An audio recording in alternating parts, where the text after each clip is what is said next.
बातमी आहे शिवकैलास दफनभूमी येथून। मोरवाडी येथील शिवकैलास दफनभूमी 1ची क्षमता 3 वर्षापूर्वी संपल्यामुळे दफन करण्यासाठी मोठी अडचण येत होती। यामुळे दफनभूमी क्रमांक 2 येथे मृत्यू झालेल्या व्यक्तींचे दफन करण्यात येत होते। तेथेही जागा संपल्यामुळे मोठा प्रश्न निर्माण झाला होता। प्रसंगी डांबरी रस्ता खोदून दफन करायला लागल्यामुळे येथील सामाजिक कार्यकर्ते मारुती भापकर, माजी नगरसेवक नारायण बहिरवाडे तसेच मारुती अण्णा पंद्री आणि इतर कार्यकर्त्यांनी आवाज उठवल्यावर आता ते काम अंतिम टप्प्यात आले आहे।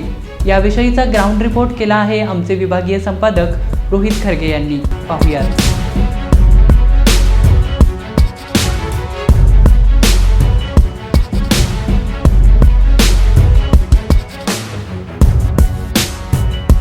या स्मशानभूमीत अक्षरशः जंगल तयार झाले होते। सामाजिक कार्यकर्ते मारुती भापकर यांनी वेळोवेळी आंदोलने, पाणी, पाठपुरवठा करून हे काम अंतिम टप्प्यात आणले। तुम्ही महानगरपालिकेला थेट इशाराच दिला होता की जर याचं काम लवकर सुरू नाही केलं तर आम्ही महानगरपालिकेच्या आवारातच एखाद्या मृत्यू व्यक्तीचं दफन करू। काय सांगाल तुम्ही? मोहननगर, आनंदनगर, साईबाबा नगर, चिंचोड स्टेशन, गवळीवाडा, शाहूनगर या परिसरातील दफनविधी या वीरशैव लिंगायत दफनभूमीमध्ये होत असतात आणि प्रत्येक दफनविधीसाठी आम्ही देखील उपस्थित असतो।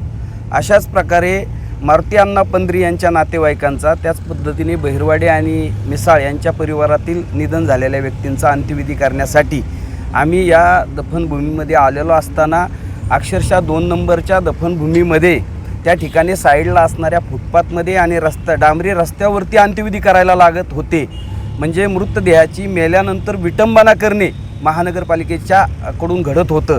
हा प्रकार ज्यावेळी माझ्या लक्षामध्ये आला त्यावेळी महानगरपालिकेचे आयुक्त राजेश पाटील, अतिरिक्त आयुक्त ढाकणे साहेब यांना आम्ही पत्र देऊन जर तुम्ही तत्काळ हे काम सुरू केलं नाही, यावर काही उपाययोजना राबवल्या नाही तर यापुढचा झालेला अंत्यविधी महानगरपालिकेच्या मुख्यालयामध्ये त्या ठिकाणी 4 फूट आम्ही खड्डा घेऊ आणि त्या ठिकाणी अंत्यविधी करू, अशा प्रकारचा इशारा देऊन आम्ही तशा प्रकारचं आंदोलन करू असा इशारा दिल्यानंतर आयुक्तांच्या आदेशानुसार अतिरिक्त आयुक्त ढाकणे साहेब यांनी तत्काळ अगदी अर्ध्या तासामध्ये बैठक लावली।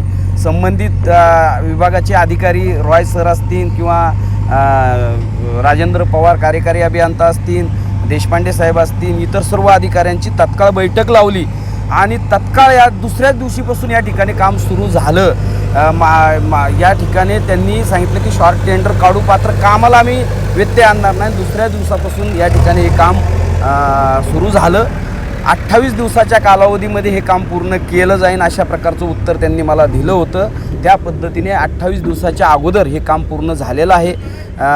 या विभागामधल्या मृतदेहाची होणारी विटंबना यामुळे थांबलेली आहे। महानगरपालिका इतर कामावरती मोठ्या प्रमाणात खर्च करते, स्मार्ट सिटी, मेट्रो सिटी म्हटलं जातं, मात्र मेल्यानंतर माणसाची अवहेलना झाली नाही पाहिजे, त्याच्या मृतदेहाची विटंबना झाली नाही पाहिजे, त्यासाठी महानगरपालिकेने सतर्क राहिलं पाहिजे।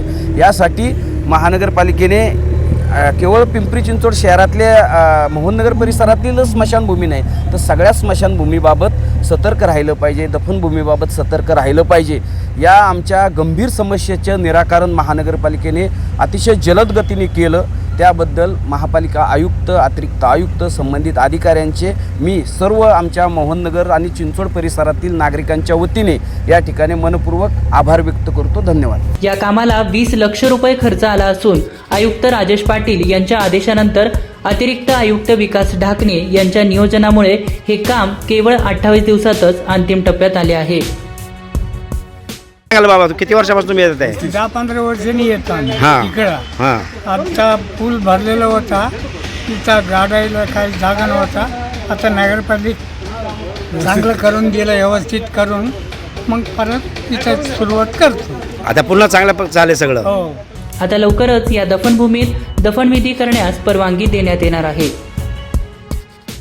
पिंपरी चिंचवड महानगरपालिकेच्या लिंगायत समाजाची ही जी स्मशानभूमी आपण जिथे आहोत ती 2 वर्षापासून बंद होती आणि इथं अक्षरशः जंगल तयार झालं होतं। परंतु येथील माजी नगरसेवक नारायण बहिरवाडे, त्यानंतर सामाजिक कार्यकर्ते मारुती भापकर आणि त्यांच्या सगळ्या कार्यकर्त्यांनी इथं आवाज उठवला आणि त्यानंतर स्मशानभूमी नंबर 2 या ठिकाणी ह्या सर्व मयत झाल्याच्यानंतर त्यांचे दफन तिथे केले जात होतं। परंतु तिथे जागा अगदी कमी होत होती आणि त्या ठिकाणी अक्षरशः रस्त्यावरती केव्हा दफन करावं लागलं होतं. त्यानंतर यांनी सर्वांनी त्यावर आवाज उठवला आणि आत्ता ज्या ठिकाणी आपण उभी आहोत हे अंतिम स्वरूपात काम झालेलं आहे आणि आता आपण त्यांच्याशी बोलणार आहोत. कशा प्रकारे तुम्ही आवाज उठवला, काय सांगाल तुम्ही? आम्ही आपल्या परिसरामधील एक मयत आम्ही त्या ठिकाणी 2 नंबर स्मशानभूमीत घेऊन गेल्यानंतर त्या ठिकाणी जागा एकदम कमी, संपूर्ण जागा संपलेली होती. रस्त्यावर ज्यावेळेस दफन केलं आपण एक प्रेत, त्याच्यानंतर महापालिका जागा झाली आणि आमचे पदाधिकारी नारायण शेठ भरवाडे व मारुती बापकर यांना कळवण्यात आलं की त्यांना सांगितलं असंच झालं साहेब. त्यांनी पाठपुरावा केला, आयुक्तांना भेटले, पत्र दिलं. त्याच्यानंतर ताबडतोब 1 नंबर स्मशानभूमी चालू करण्यात त्यांनी सहकार्य केलं.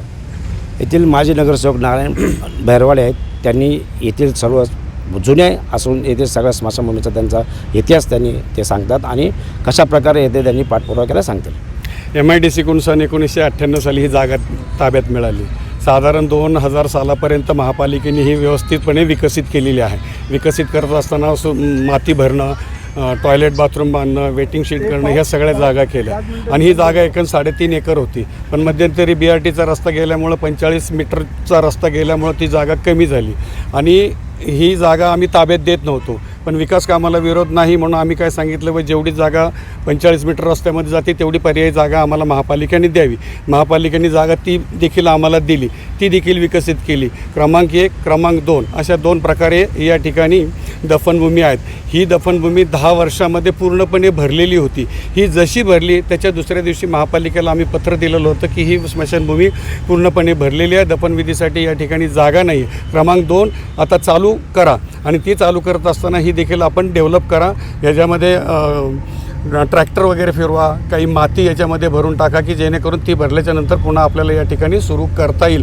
पण प्रशासनानं अजिबात काही त्याकडे लक्ष दिलं नाही. या ठिकाणचे जे काही स्थानिक विद्यमान नगरसेवक त्यांना देखील वारंवार मी पत्र दिले, प्रशासनाला देखील सांगितलं, परंतु कुणीही काही त्याच्याकडे लक्ष दिलेलं नाही. ज्यावेळी 2 नंबरची स्मशानभूमी देखील संपली, आता पंधरींनी सांगितलं की काही मृतदेह अक्षरशः रस्त्यावरती खड्डा करून त्या ठिकाणी पुरावे आम्हाला लागलेले आहेत आणि त्याच्यानंतर खऱ्या अर्थानं आम्ही आवाज उठवला आणि पुन्हा एकदा महापालिकेला आंदोलनाचा इशारा दिला. यात आमचे सहकारी मारुती बापकर यांनी मोठ्या प्रमाणावरती आवाज उठवला, आंदोलनाचा इशारा दिला आणि त्याच्यानंतर सर्वांनीच मिळून, म्हणजे मारुती बापकर असतील, मारुती पंधरे असतील, आमच्या लिंगायत गवळी समाजाचे जे काही प्रमुख कारभारी मंडळी असतील, या सर्वांनी मिळून पाठपुरावा केला आणि मग ही 1 नंबरची स्मशानभूमीमध्ये माती भरण्याचं काम वगैरे चालू केलं.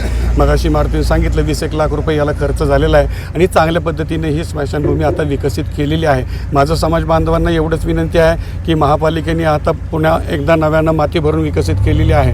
कारण याच्यामध्ये थडगे जर आपण बांधत गेलं तर आपल्याला ती जागा शिल्लक राहणार नाही, पूर्ण नाही. कारण लिंगायत समाजासाठी किंवा इतर समाजासाठी दफनविधी करण्याची ही एकमेव दफनभूमी आहे. त्यामुळं जास्तीत जास्त लोकांनी या ठिकाणी की थडगे बांधू नये, समाधी बांधू नये असा जर विचार केला तर ही जागा सर्वांसाठी चांगल्या पद्धतीनं उपलब्ध होणार आहे, एवढंच या ठिकाणी सांगतो. आणि चांगल्या पद्धतीनं पाठपुरावा केल्यामुळे महापालिकेच्या प्रशासनानं ही चांगल्या पद्धतीने माती वगैरे भरून आता ही दफनविधीसाठी खुली करणार आहे. त्याचबरोबर क्रमांक 2 ही आता पूर्णपणे भरलेली आहे, तिचं देखील आम्ही लगेच पत्र देणार आहे की ही भरेपर्यंत ती देखील चांगल्या पद्धतीने विकसित करून द्यावी, एवढंच या ठिकाणी सांगतो.